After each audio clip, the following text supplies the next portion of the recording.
À ce jour, je n'ai pas entendu parler d'une quelconque entreprise française qui ait cassé les relations ou qui ait rompu des contrats avec des entreprises israéliennes. Il est vrai que on sent que d'une part, les gens qui travaillent avec Israël, et ils sont nombreux, enfin je veux dire, tous les groupes du CAC 40 sont représentés en Israël, il y a plusieurs centaines de sociétés israéliennes qui travaillent en France.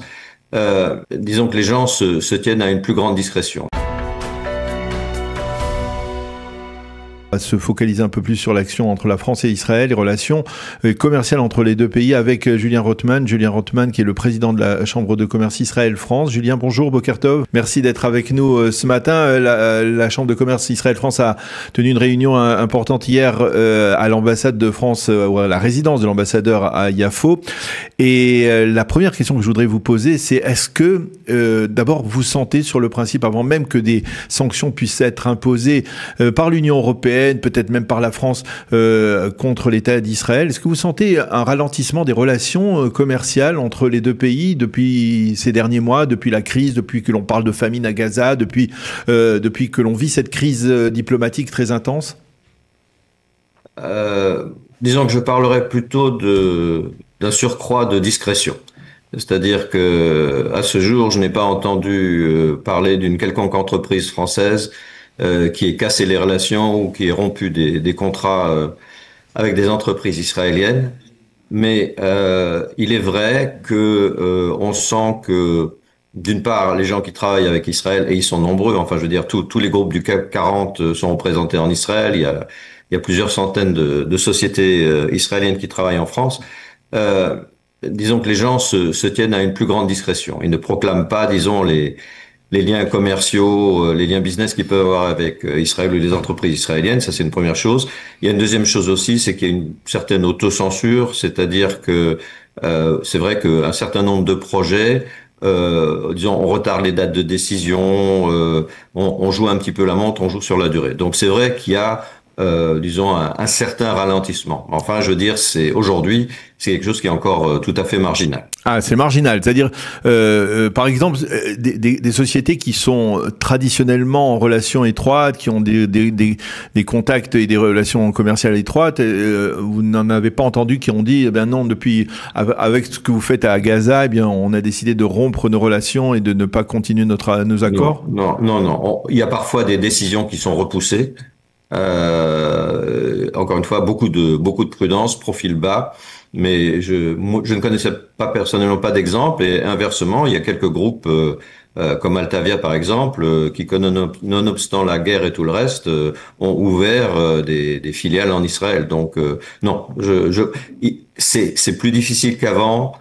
Il y a un certain niveau de ralentissement, mais à ce jour, en tout cas, il est encore assez marginal. Alors, comment on pourrait définir aujourd'hui les relations commerciales entre les deux pays? Entre la France et Israël? Oui. Oh, j'allais dire que c'est un vieux collage. Disons que il faut voir ça comme un mariage. Ça fait quand même plus de 70 ans, 75 ans que ce mariage existe. Donc parfois il y a une certaine lassitude. Disons les choses sont moins enflammées que précédemment. Mais ça dure et les liens sont solides. Et d'ailleurs le travail, le rôle de la Chambre de commerce justement, c'est de renforcer les liens commerciaux, les liens économiques, indépendamment de tous les soubresauts de la politique et de la diplomatie qui sont dus aux fantaisies ou aux agendas personnels des uns et des autres. Comment on peut essayer de remonter la pente, essayer d'éviter, on va dire, une cassure, une rupture dans ces relations et au contraire être plus positif, essayer de les renforcer dans le contexte actuel?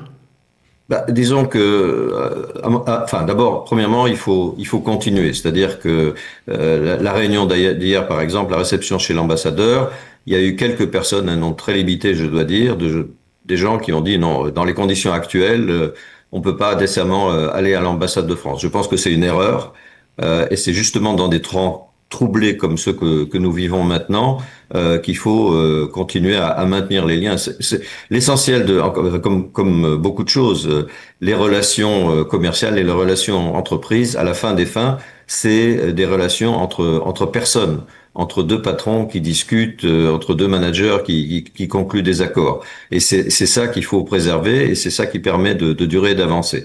On peut espérer que la guerre actuelle à Gaza se terminera quand même un jour, et tout le monde est convaincu que dès que ça sera derrière nous, les choses vont repartir de plus belle, et il faut être vraiment optimiste sur l'avenir, en tout cas très déterminé sur l'avenir. Alors donnez-nous peut-être un peu un motif d'optimisme justement, dire qu'est-ce qu'il y a comme échange marquant dans les relations entre les deux pays, des grandes compagnies qui ont intensifié au contraire ces dernières années leur coopération.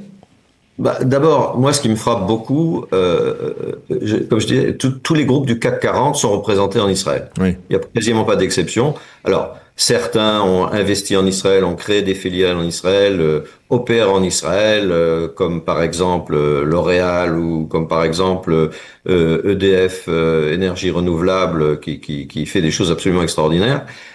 Mais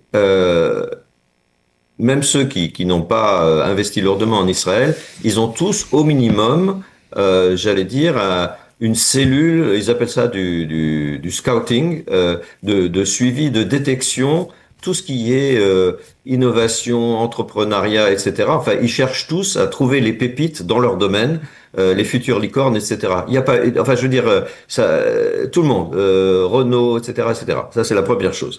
La deuxième chose qui caractérise aussi beaucoup de filiales israéliennes de groupes français, c'est que de facto, ils constituent j'allais dire le département, la division innovation du groupe. EDF Énergie Nouvelle que je citais, ou même Schneider Electric, etc. Des boîtes comme ça, ils font des tas d'expériences, des tas de développements très audacieux. Renault, et c'est repris après par l'ensemble du groupe, après que ça a été développé, testé, etc. en Israël. Donc ça, c'est quelque chose qui est quand même extrêmement encourageant. Il est vrai que dans les circonstances actuelles, il y a quasiment plus de missions d'entreprises françaises en Israël, de gens qui viennent visiter, etc. D'abord parce qu'il y a des instructions du patronat, ensuite parce qu'il y a des questions d'assurance, enfin toutes sortes de bonnes raisons. Par contre, inversement, beaucoup d'Israéliens continuent quand même à aller en Israël, et d'ailleurs de manière plus large en Europe, dans un certain nombre de missions. Il y a quelques mois, il y avait par exemple Vivatech, qui est le grand salon mondial de l'innovation. On y était représenté avec une vingtaine de start-up dans le cadre d'un accord justement avec la Chambre de commerce, notre Chambre de commerce et celle de Paris, la CCFI, et ça se passe bien. Donc oui, effectivement, il y a des éléments qui sont favorables et optimistes, mais il y a aussi une crise qui est incontournable et qui a un impact, donc, comme vous nous le dites, Julien, sur les relations entre les deux pays. Merci beaucoup, Julien, d'avoir accepté de répondre à nos questions ce matin.